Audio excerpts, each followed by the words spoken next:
Pondercast is powered by listeners like you who subscribe a monthly donation at Patreon. Think about supporting this independent podcast by going to patreon.com/Pondercast. I'm Laurie Brown. Let's Pondercast.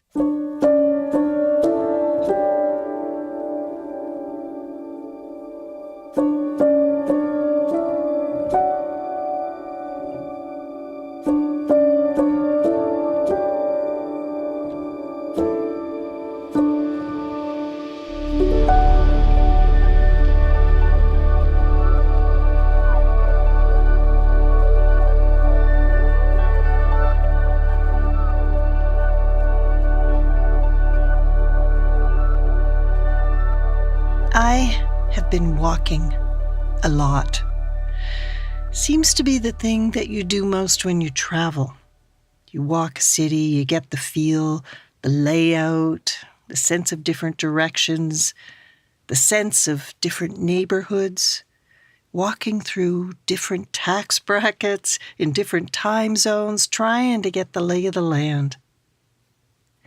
But mostly I've been walking in the country.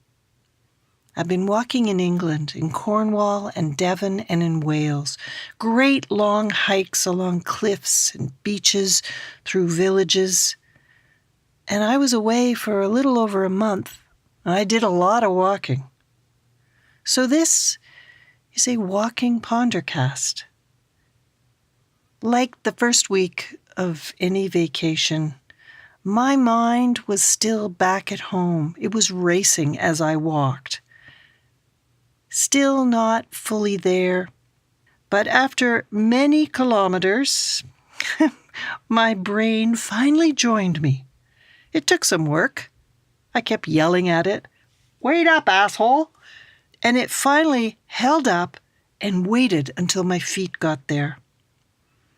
So this Pondercast is basically just another iteration of Slow the Fuck Down, the first episode of Pondercast. Your musical companion is the new album by Pepper Moth. It's by Canadian producer Andrew McPherson, and Pepper Moth is the name of his ambient music project. The album is called Glimmer Tide, and it's out on 6 Degree Records. You can buy the whole album at 6degreerecords.com, and I hope you will, because I think you'll find the right time and place for listening to it. So let's go for a walk. Water, hat, sensible shoes, and Kleenex, sunblock, sunglasses. It's bright out there. Thanks, Mom. Let's go for a walk.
climbing. It's a brilliantly sunny day and you're by the coast. You can't see the English Channel, but you know it's not very far away. This path you're on could take you just about the whole way along the English coast here in Cornwall.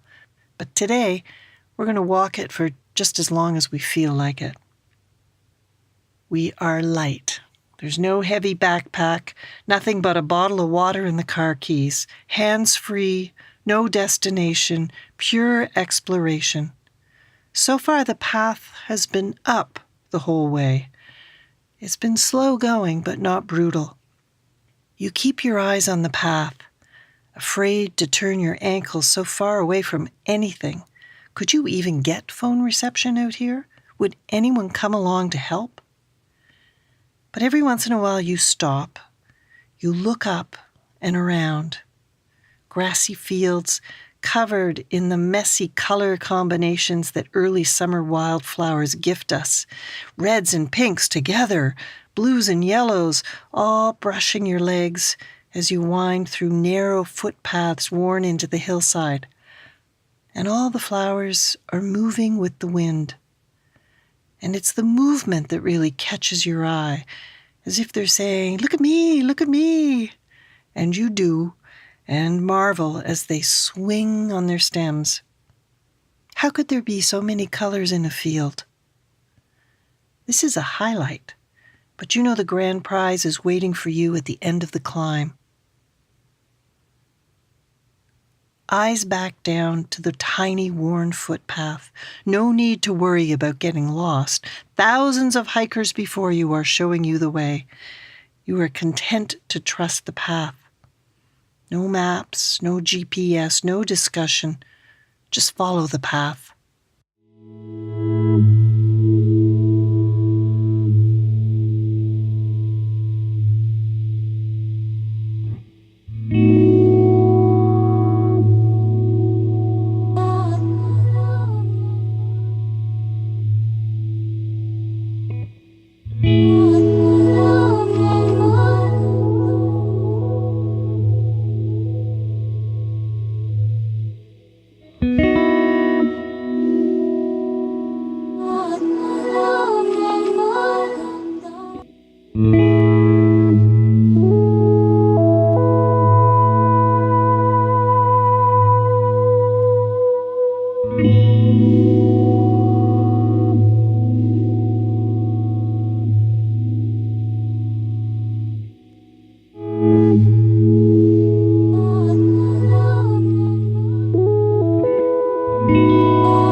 You're close.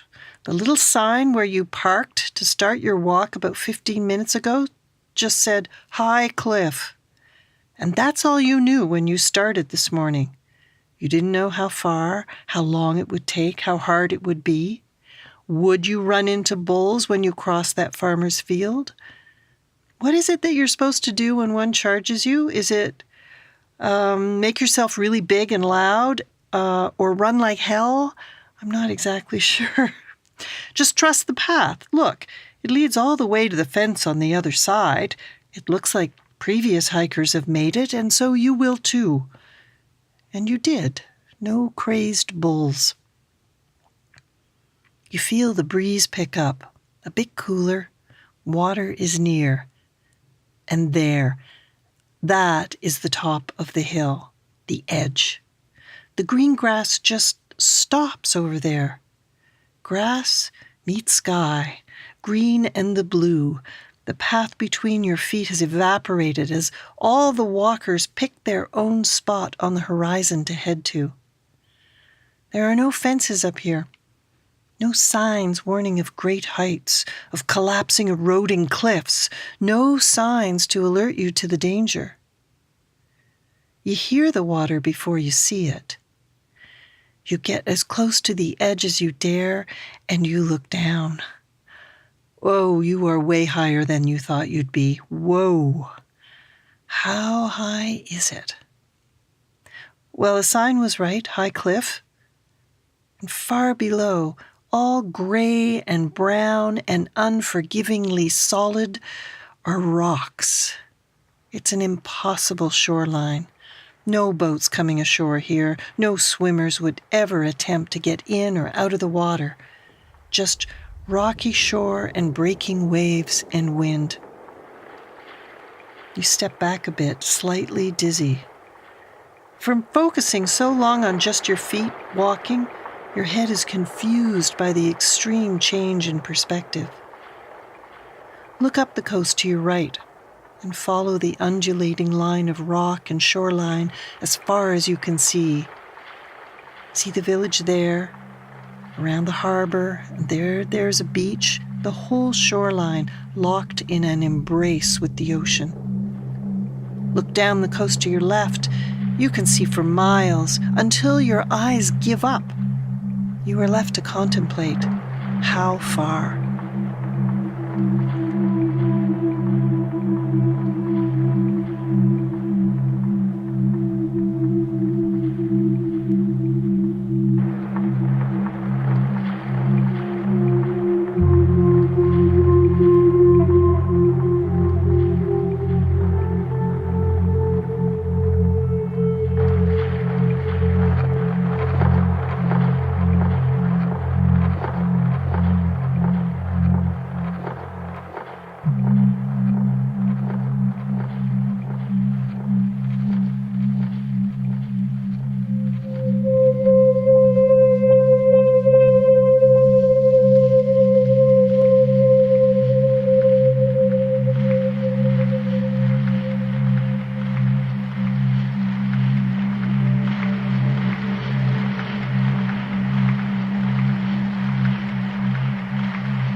There's a stone bench a ways away, and something on it is glinting in the sun. You make your way towards it. Ah, it's a bouquet of flowers wrapped in cellophane. That's what's glinting. The flowers are just past fresh. How long have they been here? 2 days? A week? They are beautiful. This arrangement has about 10 different kinds of flowers. This is a very expensive bouquet. So what's the story? Left behind in error? Hard to believe. Left on purpose. Remembering someone who died here, who fell off the cliff, who jumped. Or maybe this was simply one of their favorite places to be, and these flowers are sitting here in memory. But the arrangement is so expansive and expansive. Perhaps this was a marriage proposal gone wrong. The flowers hidden in a knapsack until sitting here on the bench, the question put out into the air and rejected. Dreams blown away. How could he get it so wrong? Did she see it coming? Was she dreading it? Or did her refusal in that moment surprise her too? Flowers left behind. Tearful, silent walk back down to the car. You search the flowers for more clues. A note would be nice. Nothing. What's the story?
All this height and air is dizzying. You lie down on the warm grass, firmly rooted. These tiny blue flowers don't know how close to the edge they are. Getting more of yourself on the ground feels good, safer. Refocusing on these tiny wildflowers, shifting your gaze to the micro, stabilizes you. You smell the earth and feel the warmth of the ground and think, I could sleep here. Could you? Could you sleep so close to the edge? But like Dorothy in the poppy field, the urge to sleep is overwhelming. But what if? What if a maniac came running up and rolled you off the edge? And what if the ground beneath you collapsed in a landslide? What if? But the walk and the sun and the headiness of the view, and you love the feeling of every last inch of you attached to the warm ground. There you are, pressed between the blue sky and the green grass, feeling the weight of gravity and sleep. To be able to sleep out in the open is an act of faith. That someone won't steal your wallet or your shoes or roll you off a cliff. You put your trust in something. What is it? Are you just trusting the odds, your body, or the universe?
You awake to find there are other people on the cliff with you.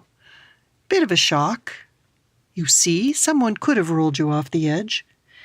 It's a family laying out a picnic 5 meters from the edge of the cliff. The age of the children? 11 and maybe 8.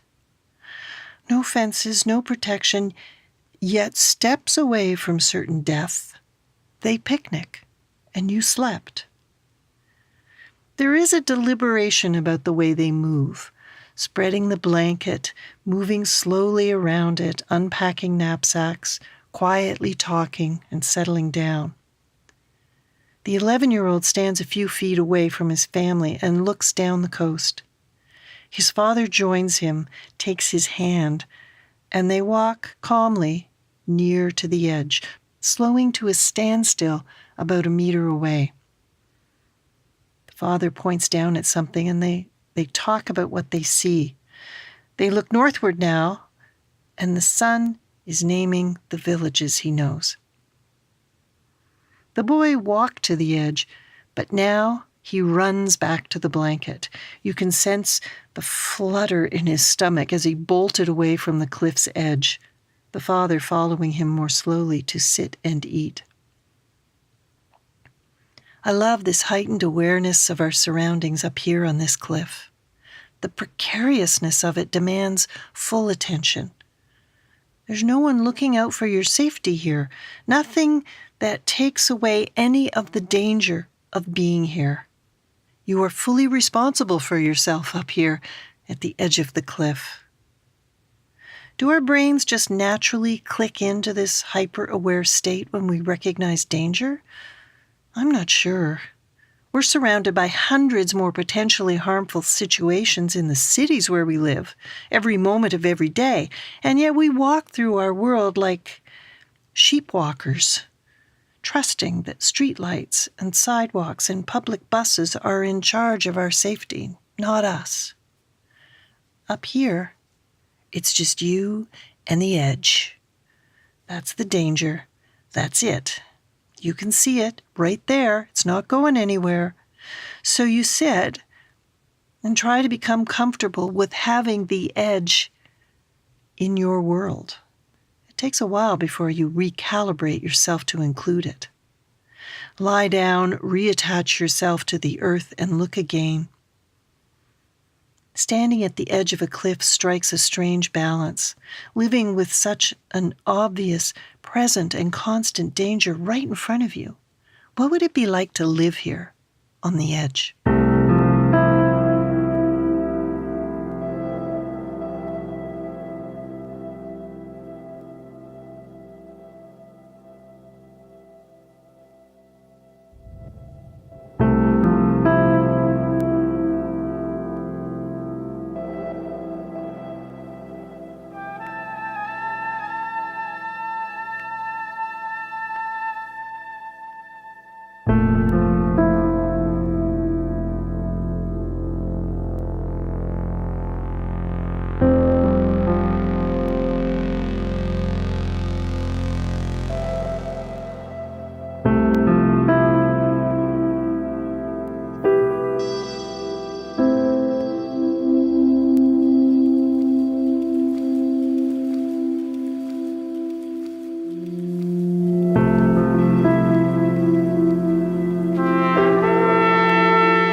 On Facebook, I talked about this strange feeling of being at the edge of a cliff, and Lawrence Leong reminded me of Bjork's track, Hyper Ballad. We live on a mountain right at the top. There's a beautiful view from the top of the mountain. Every morning I walk towards the edge and throw little things off, like car parts, bottles and cutlery, or whatever I find lying around. It's become a habit, a way to start the day. I go through all this before you wake up, so I can feel happier to be safe up here with you. That's Bjork's Hyper Ballad. Ah, yes, the pull of the void. Yeah, we all imagine jumping or falling, that strange compulsion. It almost feels like a desire to jump. Ugh. We don't trust ourselves at the edge. We are all familiar with all the ways we sabotage ourselves. Maybe that crazy urge is our self-destructive side just going haywire. On Facebook, Benoit Olivier Marcoux wrote, "It reminds me of Milan Kundera. Vertigo is something other than the fear of falling. It is the voice of emptiness below us which tempts and lures us. It is the desire to fall against which, terrified, we defend ourselves." Emptiness is very compelling. Imagine to be free of the stories we tell ourselves, the biased, programmed ways we interpret every waking moment in a way that prevents us from seeing what really is happening. Maybe what we are experiencing is a kind of vertigo of possibility. Jean-Paul Sartre wrote about standing at the edge and looking down as a moment of existentialist truth about the human freedom to choose whether to live or die. There's the vertigo of possibility when humans contemplate dangerous experiments in freedom. The idea that we can choose to do this. Pull of the void. Maybe you have been in the void, when the bottom dropped out of your life, a time when there was nothing to hold on to. Everything you thought was true had disappeared, the anchors in your life gone or taken away from you. The void starts out feeling like a certain end, a kind of death. But after time, it shifts silently, mysteriously into a feeling like beginning, a feeling like possibility and openness and lightness, a new, unburdened sense of freedom and possibility. The walk back down Well, it's easier. Sun and wind at your back, recrossing the same field, much less worried about a bull now. You know this field. You know this place because you've walked it. A tiny stretch of coast in a place far away from home, and you know it.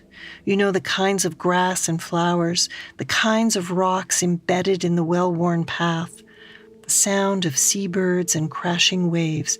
This little bit of land, forever, when you trace your finger along a map, you will say, I walked this. I know this place. Thanks for coming with me. I'm Lori Brown. Have a great night and have a great day.